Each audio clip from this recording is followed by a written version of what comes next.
Begitu lampu berubah menjadi hijau, Veda Ega langsung tancap gas. Dengan manuver yang presisi, Veda merangsek ke barisan depan, masuk ke dalam empat besar. Pimpinan lomba silih berganti antara Uriarte, Perone, dan Quiles, bertukar posisi di tikungan demi tikungan. Memasuki dua lap pertama, Veda menunjukkan keberanian luar biasa dengan manuver dari sisi dalam, berhasil menyalip Quiles dan menduduki posisi ketiga. Namun, di dua tikungan berikutnya, Quiles membalas, dan Veda harus rela turun ke posisi 4. Pada pertengahan lap ketiga, dengan 13 lap tersisa, Veda kembali melakukan serangan dari dalam, mengamankan posisi ketiga lagi. Tapi tidak lama kemudian, ia kembali disalip, turun ke posisi kelima. Balapan semakin intens. Dengan 9 lap tersisa, Veda masih berada di posisi 5 dan 6, terus bertukar posisi dengan pembalap lainnya. Pertengahan lap ke-7 menjadi titik balik. Veda dengan manuver berani dari dalam merebut posisi keempat. Namun balapan bukan tanpa tantangan. Di lap 10 hingga 11, Veda tercecer hingga posisi 11, berjuang keras untuk mengejar barisan depan, meski harus menerima peringatan track limit. Hingga garis finish, Veda berhasil mengamankan posisi ke-8. Pada race ke-1 ini, Veda sepertinya baru mempelajari karakter di setiap tikungan sirkuit Misano. Titik-titik pengereman, mana yang bisa dimaksimalkan untuk melakukan attacking. Coba kita lihat di hasil balapan di race kedua, untuk melihat bagaimana Veda bisa memahami karakter sirkuit dari race ke-1. Di musim pertamanya di RBRC, Veda sudah mampu bersaing dengan para pembalap terdepan. Prestasi yang luar biasa. Seperti yang disebutkan komentator, meski belum sepenuhnya hafal karakteristik sirkuit, Veda menunjukkan keberanian dengan manuver-manuver tajamnya. Semoga di race kedua, Veda mampu bertahan di barisan depan. Dan inilah cuplikan aksi Veda Ega Pratama dalam race pertama di seri ke-12 sirkuit Misano.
Dan ini hasil race ke-1 seri ke-12 Red Bull Rookie Cup seri Misano. Posisi pertama Brian Uriat, kedua Peron, ketiga Hakim Danis, keempat Rico Salmela, kelima Dodo Bogio, keenam Akerpe, ketujuh Carter Thompson, dan ke-8 Veda Ega Prataman.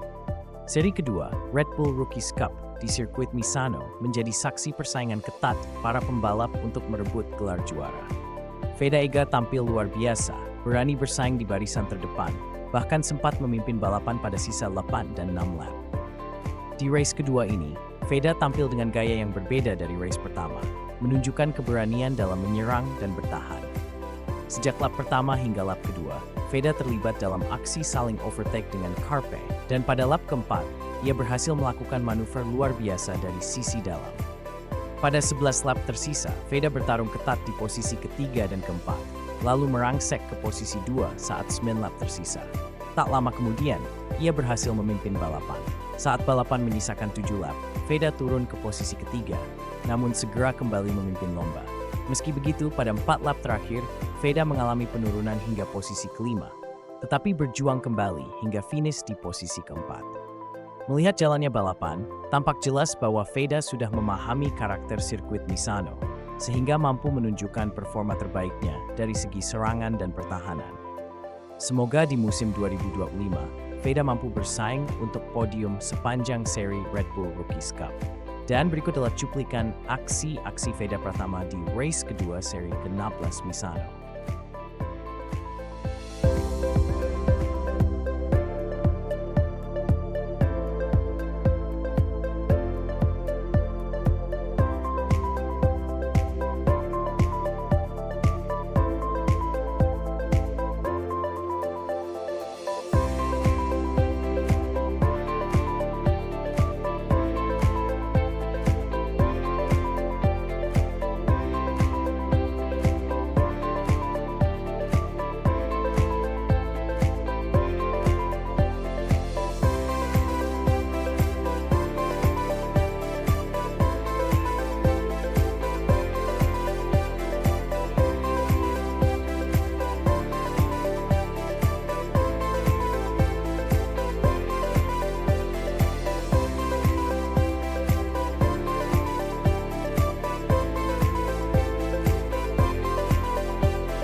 Untuk hasil akhir dari seri pamungkas race 2 di sirkuit Misano, posisi pertama ditempati oleh Perone, disusul oleh Carpe di posisi kedua, Uriarte di posisi ketiga, dan Veda Ega Pratama di posisi keempat.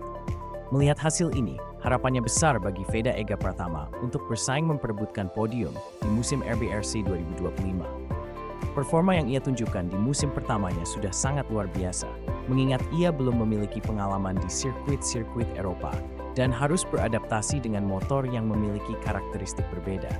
Semuanya baru bagi Veda, tetapi ia mampu bersaing di beberapa seri balapan di barisan depan, bahkan pernah meraih podium ketiga. Demikian pendapat pribadi dari admin. Jika ada pendapat lain, silakan tulis di kolom komentar. Terima kasih.